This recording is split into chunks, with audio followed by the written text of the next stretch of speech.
about safe state, and in this regard I have already told you when there exists a safe sequence, then a system will be in a safe state. And what is the safe sequence?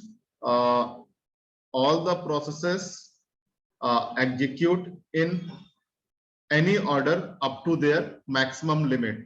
Regarding this, I have shared one example in last class with you all guys. If you have any doubts, we can repeat that example. Otherwise, next topic को हम discuss करें. Because कल की class में शायद last के कुछ minutes में रिकॉर्डिंग ऑन नहीं थी. So if you have any doubts, we can repeat. Otherwise, next topic में move करें. Class doubts? Anyone?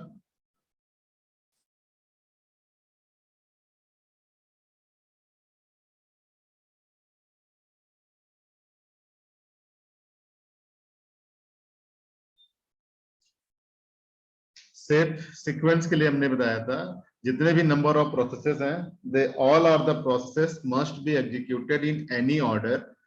Any order मतलब वो कोई किसी भी सीक्वेंस में कोई पहले बाद में आ सकता है, but all must be execute up to their maximum limit. Whenever a process enters into the system, first of all it will declare their maximum requirement. तो जो maximum requirement है उस requirement तक सारे के सारे processes up to any order execute करने चाहिए. अगर ऐसा कोई sequence, if such sequence exists in the system, then we might say there exists a safe sequence, and if there exists a safe sequence, then system will be in a safe state. Class doubts? जल्दी से respond करिए भाई.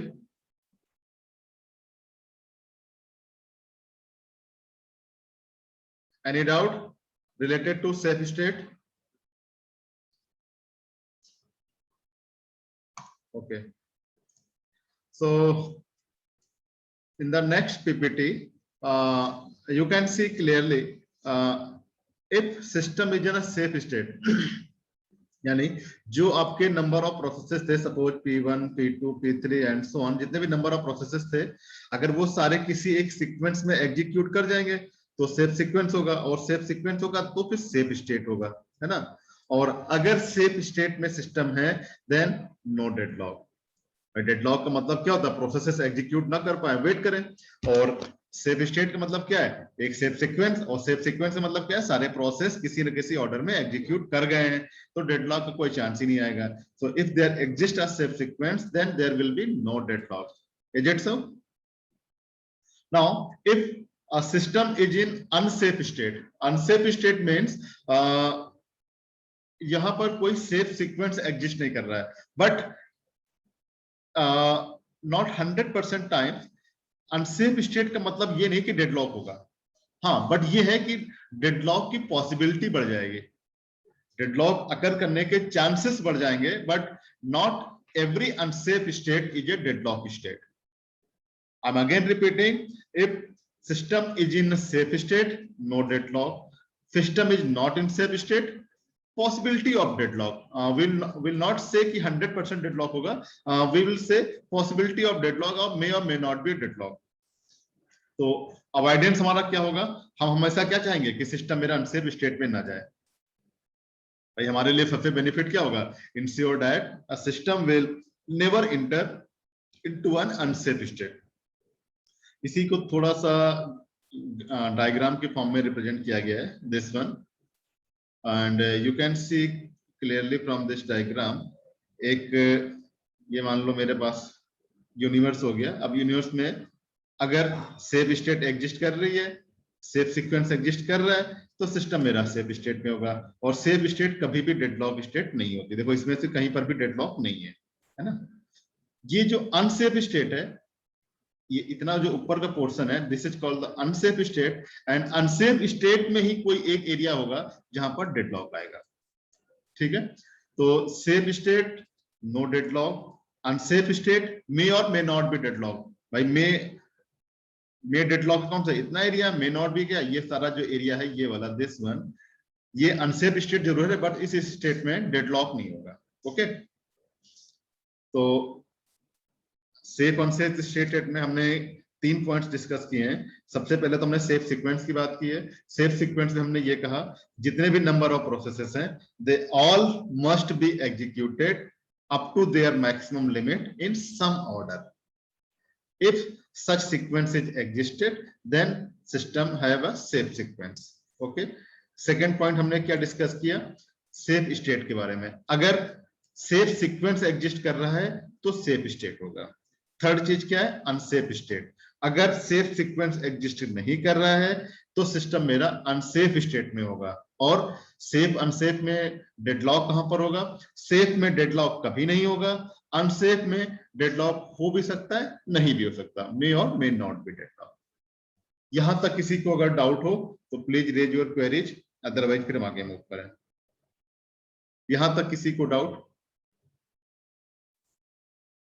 I hope मेरी आवाज आप लोगों तक पहुंच रही है।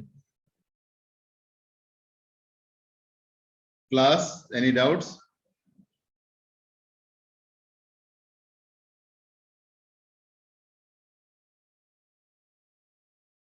Okay, so next topic is resource allocation graph algorithm. आपको याद होगा आपने रिसोर्स एलोकेशन ग्राफ पढ़ा था। सर्किल से प्रोसेस को डिनोट किया था, रिसोर्सेस को रेक्टेंगल से, और प्रोसेस से रिसोर्स की तरफ क्या था? रिक्वेस्ट एज थी जो कि बाउंड्री को टच करती थी।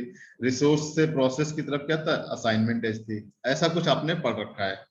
अब यहां पर रिसोर्स एलोकेशन ग्राफ में हमारा क्या रोल होगा? रिसोर्स एलोकेशन ग्राफ एल्गोरिथम में हम क्या करेंगे? इससे पहले रिसोर्स एलोकेशन ग्राफ में हम डेडलॉक कैसे चेक करते थे? कि हम चेक करते थे साइकिल तो नहीं बन रही है। अगर साइकिल बनती थी तो मे और मे नॉट भी डेडलॉक होता था, और उस साइकिल में भी अगर सिंगल इंस्टेंसेस होती थी तो 100% डेडलॉक हो जाता था।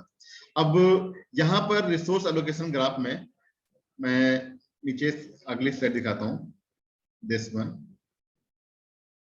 अभी इसकी हम बात कर लेंगे अभी थोड़ी देर में। इस स्लाइड को देखो पहले।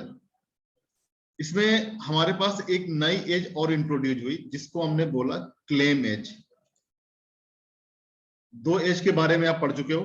Request edge when process request for a resource, assignment edge when a resource is granted to a process, है ना। और एक नई एज का यहाँ इंट्रोड्यूस हुई जिसको हम बोलते हैं क्लेम एज, और इसको ग्राफ में डैश डैश डैश लाइन के फॉर्म में रिप्रेजेंट किया जाता है। डैश लाइन, जैसे ये देखो डैश लाइन है, ये डैश लाइन है, इसको हम क्लेम एज बोलते हैं। ठीक, राइट। अब क्लेम एज एक्चुअली होती क्या है?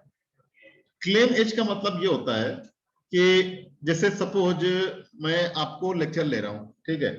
अब लेक्चर लेते समय मुझे क्या क्या जरूरत है? मुझे एक लैपटॉप चाहिए एंड जूम चाहिए, और जो मैं आपके साथ पीपीटी शेयर कर रहा हूँ वो कंटेंट चाहिए, ठीक है। तो ये मैं रिक्वेस्ट करूंगा, ये मुझे मिल जाएंगे। तो ये तो रिसोर्सेस हो गई। अब ड्यूरिंग क्लास मुझे ऐसा फील हुआ कि भाई इसके साथ साथ मुझे अपना व्हाइट बोर्ड भी यूज करना है। मुझे स्टार्टिंग में जरूरत नहीं थी, लेकिन मुझे बाद में लगा कि मुझे व्हाइट बोर्ड भी यूज करना है। तो क्लेम एज का मतलब होता है प्रोसेस फ्यूचर में जिन रिसोर्सेस की रिक्वेस्ट करेगा, अभी उसने रिक्वेस्ट नहीं की है, but in future he will request for that resources. तो वो जो रिसोर्सेस जिनकी फ्यूचर में रिक्वेस्ट की जाएंगी उनको हम डैश लाइन से डिनोट करते हैं।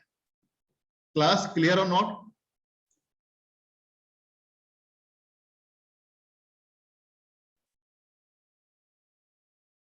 I'm getting the answer no. Whether I have to repeat? Okay, so claim edge को हमने ये बताया कि कोई भी प्रोसेस जिन रिसोर्सेस के लिए फ्यूचर में डिमांड करेगा, that are denoted as a dash line in a resource allocation graph. For example here you can see process P1 is holding a resource R1 and in future he will claim for the resource R2, right? Similarly process P2 is requesting for resource R1, देखो request है ना process से resource की तरफ। Process P2 is requesting for resource R1, ये request as हो गई, and in future he will claim for the resource R2। तो इधर P2 से R2 की तरफ क्या हो गया? एक रिक्वेस्ट क्लेम एज बन गई। अब यहां पर इसका हम डेडलॉक में कैसे यूज करेंगे, डेडलॉक डिटेक्शन के लिए क्या, डेडलॉक अवॉइडेंस के लिए क्या करेंगे। तो यहां पर भी हमारा काम क्या होता है, हम ये चेक करेंगे कि हमारा resource request edge, assignment edge और क्लेम एज, यानी तीनों एज को मिला करके मेरी साइकिल तो नहीं बन रही है। अगर साइकिल बन रही होगी तो फिर हम उस रिसोर्स को ग्रांट नहीं करेंगे। For example you can see process P2 is requesting for resource R2, और रिसोर्स R2 देखो फ्री है भाई, रिसोर्स R2 के लिए फ्यूचर में P1 रिस्पॉन्ड करेगा, प्रोसेस P2 के लिए R2 भी फ्यूचर में रिस्पॉन्ड करेगा। तो R2 तो इस समय तो करंटली तो R2 फ्री है ना। तो अगर मान लो बाय चांस प्रोसेस P2 ने रिसोर्स R2 की रिक्वेस्ट की, और अगर ये रिसोर्स R2 इसको हम ग्रांट कर दें, देखो जैसे ही ग्रांट करेंगे this claim edge will convert into assignment edge, और असाइनमेंट एज क्या होती है, रिसोर्स से प्रोसेस की तरफ, राइट। तो अब जैसे ये बनेगा, now you can see here exist a cycle. कैसे, देखो P1 से R2 गए, R2 से P2 गए, P2 से R1 गए और R1 से P1 गए, means here exist a cycle. और ऑपरेटिंग सिस्टम का यही काम होता है कि वो चेक करना, कंटिन्यूअसली चेक करेगा कि भैया कहीं पर साइकिल ना बने पाए। अगर ऐसा कोई भी एलोकेशन, ऐसी कोई भी रिसोर्स का एलोकेशन जो साइकिल को फॉर्म कर रहा है, तो इन दैट केस हमारा जो स्टेट होगी वो अनसेफ स्टेट हो सकती है, और unsafe state always leads to deadlock. So जो प्रोसेस P2 ने रिक्वेस्ट की थी कि ये क्लेम एज जो उसको ये असाइनमेंट एज बन गई थी, ये इसकी असाइनमेंट एज ग्रांट नहीं होगी, यानी इसकी ये क्लेम एज ग्रांट नहीं होगी। यही यहां पर ऑपरेटिंग सिस्टम का रोल होगा कि whenever a process request for a resource, now operating system will check whether allocation of this resource will leave the system into a safe state or not. If allocation of this resource leaves the system in a safe state, then only resource will be granted. Otherwise, request will not be granted. Class, doubt पूछिए भाई. Kindly repeat. Ritasmi, from where I have to repeat? Ritasmi, from where I have to repeat?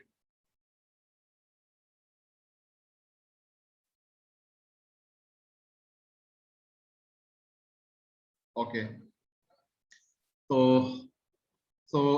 अब इसकी हम जरा theory देख लेते हैं, ऊपर थ्योरी क्या लिखी थी। Claim edge process to resource indicated that process PJ में रिक्वेस्ट, यहां पर पीआई होगा, कैल्विन नलोन ने पीपीटी बड़ी गड़बड़ बना रखी है अपनी। प्रोसेस पीआई में request resource RJ represented by a dash line. Claim edge का मतलब सिंपल सा है, प्रोसेस टू आरजे, प्रोसेस से रिसोर्स की तरफ एक डैश लाइन से एक लाइन खींची जाएगी, डैश लाइन से, और in future that process will request for that particular resource. Claim edge converts to request edge when a process request a resource. मतलब ये कि भाई हमने ये बता दिया कि process in future resource R2 की रिक्वेस्ट करेगा, और जब ये रिक्वेस्ट करेगा तब ये डैश लाइन क्या है, ये एक स्ट्रेट कॉन्टिन्यूअस लाइन बन जाएगी, मतलब ये रिक्वेस्ट एज बन जाएगी। जो मेरी डैश लाइन थी, जब वो रिक्वेस्ट कर देगा, रिक्वेस्ट करने के बाद ये डैश लाइन जो है एक स्ट्रेट लाइन बन जाएगी, यानी कि रिक्वेस्ट ऐसी बन जाएगी जब रिक्वेस्ट करेगा। जब रिक्वेस्ट ग्रांट हो जाएगी तो ये एरो चेंज होकर इधर की तरफ हो जाएगा, ये असाइनमेंट बन जाएगी। Clear? I hope this point would be clear to everyone. Now when a resource is released by a process, assignment edge reconverts to a claim edge. मतलब सिंपल सा ये है कि अभी हमने जो बात की कि पहले रिक्वेस्ट एज बनेगी, रिक्वेस्ट आई, फिर इधर से असाइनमेंट एज बन जाएगी। जब प्रोसेस P1 एग्जीक्यूट हो जाएगा, जब प्रोसेस P1 एग्जीक्यूट हो जाएगा तब क्या करेगा, अपने रिसोर्स को रिलीज कर देगा, और जब रिसोर्स को रिलीज करेगा then again it will become as a dash line. Okay, resources must be claimed up prior in the system. Simple सा है ये, तो अब हम लोग पहले भी क्लियर कर चुके हैं। कोई भी रिसोर्सेस सिस्टम के थ्रू यूज करने के लिए जब भी सिस्टम जब भी सिस्टम में कोई प्रोसेस इंटर करता है तो वो क्या करता है, अपने रिक्वायरमेंट को डिक्लेयर कर देता है कि मुझे इतनी पर्टिकुलर नंबर ऑफ रिसोर्सेज की रिक्वायरमेंट होगी। तो जितनी भी रिसोर्सेज की रिक्वायरमेंट होगी वो सारी की सारी स्टार्टिंग में ही क्लेम कर दी जाएंगी। जैसे यहाँ पर था, प्रोसेस P1 ने स्टार्टिंग में क्लेम कर दिया था कि R1 तो मुझे अभी तुरंत तुरंत चाहिए और R2 की मैं फ्यूचर में रिक्वेस्ट करूंगा। सिमिलरली प्रोसेस P2 ने R1 की रिक्वेस्ट तुरंत कर दी थी और R2 की फ्यूचर में रिक्वेस्ट करता, राइट। एंड जो अभी हमने आपको यहाँ पर केस डिस्कस किया था कि अगर P2 R2 की रिक्वेस्ट करे तो क्या होगा, देखो वही है, P2 ने R2 की रिक्वेस्ट की थी, R2 की रिक्वेस्ट जैसे करेगा ये असाइनमेंट एज बन जाएगी। अब देखो यहाँ पर ये साइकिल बन गई है ना, और ये साइकिल जैसे बनेगी ये आपका जो स्टेट थी ये अनसेफ स्टेट हो जाएगी, ये स्टेट अनसेफ स्टेट हो जाएगी। और अनसेफ स्टेट में डेडलॉक अकर करने की पॉसिबिलिटी बहुत ज्यादा होती है। Any doubt class, any doubt so for?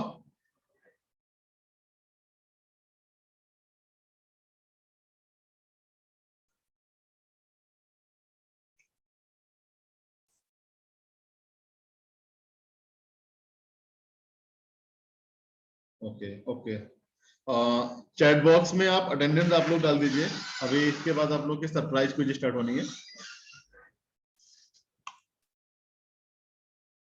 So up to this topic, from unit 1 to up to this topic, अगर किसी को कोई डाउट हो तो please raise your query, because हम लोग के पास टाइम कम है। तो हो सकता है आपकी जो जैसे नॉर्मल डेज में क्या होता है ना कि आपकी एक्स्ट्रा क्लासेस क्या रिवीजन क्लासेस भी होती हैं, तो माइट बी पॉसिबल कि रिवीजन क्लासेस ना हो पाए। तो अगर किसी के कोई डाउट्स हो तो आप please raise your queries in any topic, क्योंकि अभी जस्ट 2 मिनट बाद आपकी जो है सरप्राइज पेज स्टार्ट होनी है। तो किसी को अगर कुछ डाउट है किसी टॉपिक में तो पूछ सकता है, इसके बाद हम सरप्राइज पेज स्टार्ट करें।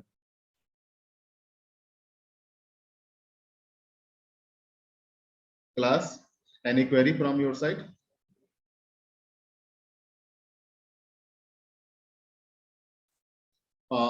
इस सीक्वेंस में जो हमारा नेक्स्ट टॉपिक होगा that would be bankers algorithm.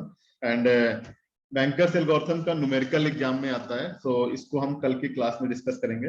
Bankers algorithm क्या होती है, इसका न्यूमेरिकल कैसे सॉल्व करते हैं। हालांकि हो सकता है आप लोगों ने लैब में ये प्रोग्राम कर रखा हो, बट कोई नहीं, हम लोग इसको डिटेल में फिर से पढ़ेंगे और क्या क्या पॉसिबिलिटीज बन सकती हैं एक न्यूमेरिकल में, इसमें कैसे क्वेश्चन में नीड मैट्रिक्स कैलकुलेट करते हैं, कैसे सेफ सीक्वेंस कैलकुलेट करते हैं, that all will be discussed in the next class.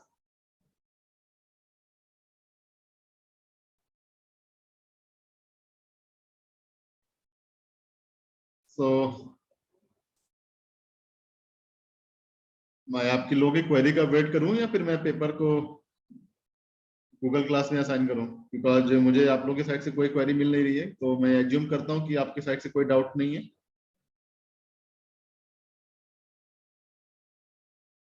Any doubt?